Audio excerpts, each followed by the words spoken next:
Kesehatan bank dapat diartikan sebagai kemampuan bank untuk melakukan kegiatan operasional perbankan secara normal dan mampu memenuhi semua kewajibannya dengan baik dengan cara yang sesuai dengan peraturan perbankan yang berlaku.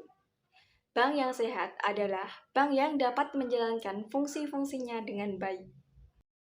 Baik, selanjutnya ada manfaat penilaian tingkat kesehatan bank. Menurut Taswan, penilaian tingkat kesehatan bank dapat digunakan oleh pihak-pihak terkait, yaitu pemilik, pengelola, atau manajemen bank, masyarakat pengguna jasa bank, dan Bank Indonesia untuk mengevaluasi kinerja bank dalam menerapkan prinsip kehati-hatian, kepatuhan terhadap ketentuan yang berlaku, dan manajemen risiko. Dengan hasil penilaian bank yang sehat, maka dapat memberikan sinyal positif bagi bank. Aturan penilaian kesehatan bank didasarkan pada 4 faktor utama, yaitu yang pertama, risk profile atau profil resiko. Faktor ini menilai kemampuan bank dalam mengelola berbagai resiko yang muncul dari kegiatan operasionalnya, terutama resiko pembiayaan atau kredit dan resiko likuiditas. Resiko pembiayaan dilihat dari rasio pembiayaan bermasalah seperti NPV atau non-performing financing untuk bank syariah. Sementara risiko likuiditas dilihat dari rasio FDR atau financing to deposit ratio. Semakin rendah tingkat pembiayaan bermasalah dan semakin seimbang rasio FDR, maka semakin baik profil risiko bank tersebut. Yang kedua, Good Corporate Governance atau GCG. Aspek GCG mengukur kualitas tata kelola dalam manajemen bank, meliputi struktur organisasi, fungsi pengawasan, transparansi, serta kepatuhan terhadap regulasi, termasuk prinsip-prinsip syariah untuk bank syariah. GCG menjadi penting karena baik buruknya tata kelola berdampak langsung pada keberlangsungan operasional bank dan kepercayaan nasabah. Yang ketiga, earnings atau rentabilitas. Faktor ini mengukur kemampuan bank untuk menghasilkan laba dari operasional yang dilakukan, serta bagaimana efisiensi biaya yang dijalankan. Indikator yang sering digunakan antara lain Return on Asset atau ROA yang menunjukkan laba bersih dibanding total aset, dan BOPO yang menunjukkan efisiensi biaya operasional. Semakin tinggi ROA dan semakin rendah rasio BOPO, maka baik kinerja bank dari sisi profitabilitas. Yang terakhir, kapital atau permodalan. Faktor pemodalan menilai seberapa kuat bank dalam menyediakan modal untuk menanggung resiko-resiko kerugian di masa depan. Resiko yang digunakan adalah Capital Adequacy Ratio atau CAR, yaitu perbandingan antara modal yang dimiliki dengan aset tertimbang menurut resiko.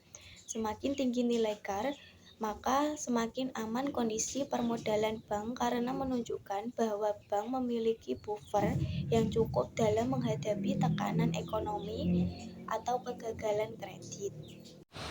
Penilaian tingkat kesehatan bank menjelaskan bahwa bank wajib memelihara atau meningkat tingkat kesehatan bank dengan melakukan prinsip kehati-hatian dan manajemen risiko dalam melaksanakan kegiatan usaha. Bila tidak penyimpangan terhadap aturan tentang kesehatan bank di Indonesia dapat melalui beberapa tindakan.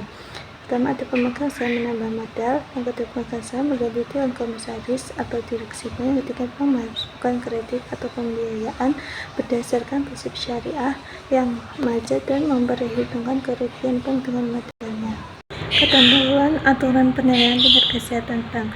Tingkat kesehatan bank dinilai atas berbagai aspek yang berpengaruh terhadap kondisi dan perkembangan suatu bank yang meliputi aspek permodalan, kualitas aktiva produktif, manajemen rentabilitas, dan likuiditas, serta mempertimbangkan faktor-faktor yang lain yang dapat menurunkan atau mengurangi TKS. Pada tahap awal, penilaian tingkat kesehatan suatu bank dilakukan dengan melakukan kuantifikasi atas komponen dari masing-masing faktor tersebut. Tahap selanjutnya mengevaluasi kembali dengan memperhatikan informasi dan aspek-aspek lain. Pada tahap awal, penilaian tingkat kesehatan suatu bank dilakukan dengan melakukan kuantifikasi atas komponen dari masing-masing faktor tersebut. Faktor dari komponen tersebut selanjutnya diberi suatu bobot sesuai dengan besarnya pengaruh terhadap kesehatan suatu bank. Selanjutnya, penilaian faktor dan komponen dilakukan dengan sistem kredit yang dinyatakan dalam nilai kredit antara 0 sampai 100. Hasil penilaian atas dasar bobot dan nilai kredit selanjutnya dikurangi dengan nilai kredit atas pelaksanaan ketentuan-ketentuan yang lain yang sanksinya dikaitkan dengan tingkat kesehatan bank. Tahap selanjutnya mengevaluasi kembali dengan memperhatikan informasi dan aspek-aspek lain yang secara material seperti pelanggaran atau pelampauan terhadap ketentuan BMP. Yang terakhir ada kesimpulan. Kesehatan bank dapat diartikan sebagai kemampuan bank untuk melakukan kegiatan operasional perbankan secara normal dan mampu memenuhi semua kewajibannya dengan baik dengan cara yang sesuai dengan peraturan perbankan yang berlaku. Bank yang sehat adalah bank yang dapat menjalankan fungsi-fungsinya dengan baik. Dengan kata lain, bank yang sehat adalah bank yang dapat menjaga dan memelihara kepercayaan masyarakat, dapat menjalankan fungsi intermediasi, dapat membantu lalu lintas pembayaran serta dapat digunakan oleh pemerintah dalam melaksanakan berbagai kebijakannya, terutama kebijakan moneter.